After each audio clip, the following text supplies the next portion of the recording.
Hi everyone, Stepan here. In today's video I'm going to start the series on Anatoly Karpov, one of the greatest players and world champions in the history of chess. He's still active today, although he doesn't play professionally or completely professionally. Last season he played the Bundesliga and a few games, but he's not as active as before. This is going to be a first video in the series on Karpov, and we are going to start when he was 10. We're going to start with a game from 1961. He was born in 1951, and although he started playing chess when he was 4, and he learned chess when he was 4, these are the first recorded games. Now, there are a couple of games from 61, 2 are from the USSR Junior Championship, one of them we are going to have a look at today, and there are 10 games from a tournament in Zlatoust, his hometown in the Urals, and there's also a correspondence game with Korchnoi, which we are going to have a look at. Okay, a bit about Karpov before we start. As I said, he was one of the greatest players in the world and in the Soviet Union, of course. He became an international master very quickly when he won the World Junior Championship in 1969, so he was 18. In 1970 he became a grandmaster, so a year later, and basically became world champion in 1974. By default, unfortunately for him, because Fischer didn't want to play the match. Who knows what would have happened? I'm not really sure. He won by default by defeating Korchnoi in the candidates final. There's one fun fact about Karpov. So when he was 12, he was accepted in the Botovnik chess school. Of course, Botovnik was one of the greatest players at the time in 1963, and he said, and this is a quote about Karpov, "The boy does not have a clue about chess and there's no future at all for him in this profession." Well, okay, why was he accepted in the school then? I don't know. Anyway, Botovnik's chess school helped Karpov's development a lot. The first game that we are going to have a look at, as I said, was played in the Junior Chess Championship, USSR Junior Chess Championship. Karpov was 10, and the only thing that's Karpovian about this game is that he played the Ruy Lopez. Nothing else. I have to say, Karpov's development must have been, very quick, but when he was 10, he wasn't really Karpov. Unlike Kramnik's game that we saw 2 days ago, or Fischer's first game that we saw yesterday, this game was really no good. Okay, but it was still fun. Alright, so e4. Yeah, by the way, let me just say, Karpov lost the World Championship title in 85 to Kasparov, and he tried regaining the title 3 times after that, but Kasparov was stronger, younger, and Karpov didn't make it, and he's of course still a strong player today. So we have e4, e5, knight f3, knight c6, bishop b5, the Ruy Lopez, and now we have the standard closed Ruy Lopez. The first 9 moves are absolute theory today. This is seen in probably 5,000 Grandmaster games per year or something. Bishop e7, rook e1, b5, everything. This is all theory. If you don't know the theory on the closed Ruy Lopez, you can watch the series on that. Okay, bishop to b3, d6, h3. Here, of course, c3 was more precise instead of h3, because now knight a5 is possible, but castles instead, and now c3, and we transpose to the main lines. And Karpov's opponent plays the Chigorin, knight a5. Okay, and again, main moves, bishop c2, c5. The idea of knight a5 is to play c5, c4, and then play knight b7, knight c5 to reroute the knight back to the center. The knight has gained the tempo on the bishop, which now had to retreat to c2. And of course the c5 pawn for the moment makes d4 less efficient. Of course white will not be able to get rid of the e5 pawn, which he would like to do because the pawn is on c5. And later on the knight on c5 is going to be very useful controlling b3 and d3. And often because black will have this pretty knight on c5, black will be better on the queen side. On the other hand, the c2 bishop is controlling the king side indirectly. It's for the moment defending the e4 pawn, but later on in the game, once d4 happens, if the tension in the center is released, this bishop is often the most dangerous piece.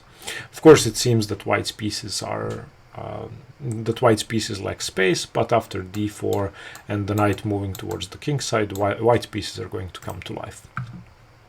Okay, Karpov plays d4, which is the main move.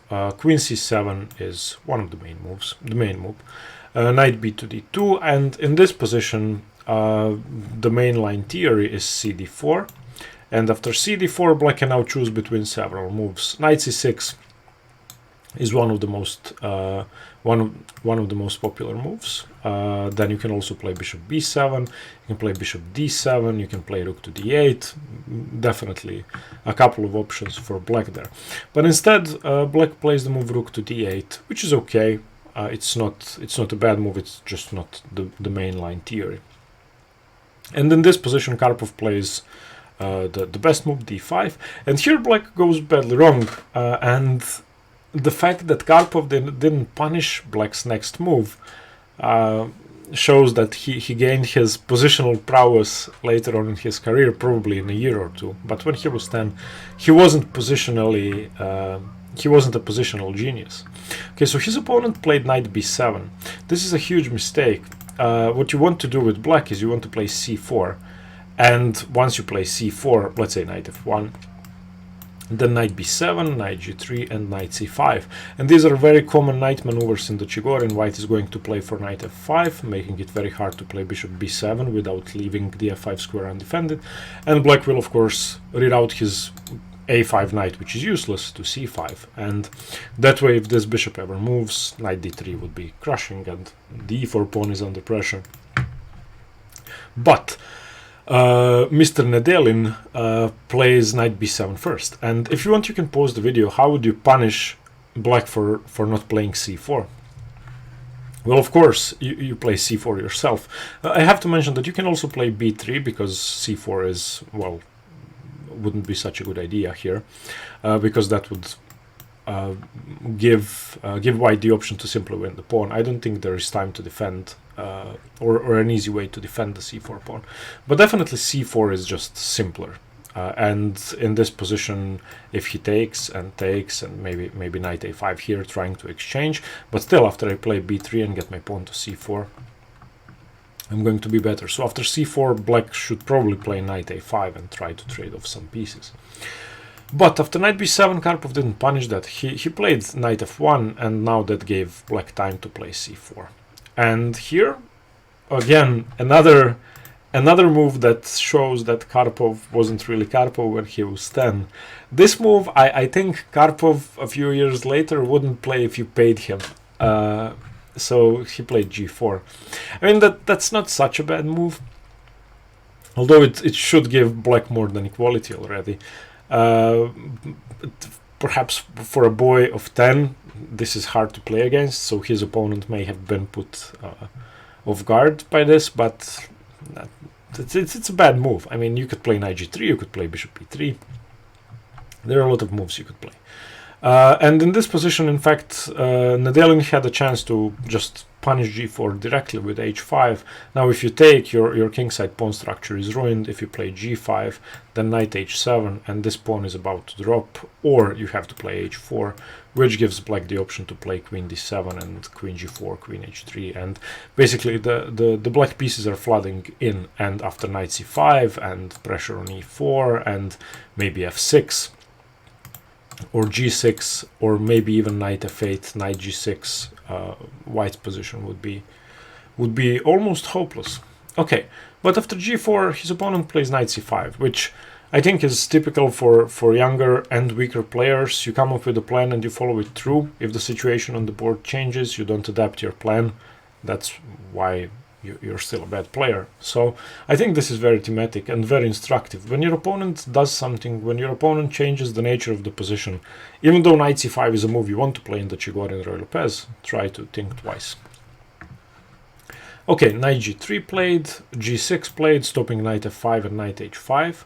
And in this position, Karpov had another very nice positional idea, which was possible and probably the best idea for the next few moves. And that was to get rid of the knight on b4, or to activate his pieces on the queen side. So the correct plan was b4. And now, of course, if the knight moves, You're controlling c5, and you can continue with a4 and undermine the queen side. So let me just show you that. For example, knight b7, a4, and if takes, then takes, and you can see that a6 is a weakness, c4 is a weakness. So white would definitely win this position with correct play. So after b4, you have to take en passant, but after you take en passant, a takes b, you now have a different problem, and that's that a6 is still a weakness. After I play b4, it's going to be a backwards pawn, and it's going to be tough to defend. If you play a5 now, which is probably the best option, I could still play b4 and just get rid of this knight, and this would drop a pawn, so the knight would have to go back. So b4 was definitely a very, very strong plan, and it's probably something he had to play. Again, another proof that he wasn't a positional genius in the age of 10. He played king g2, which prepares rook h1, and he's just following up with his kingside attack, which is logical.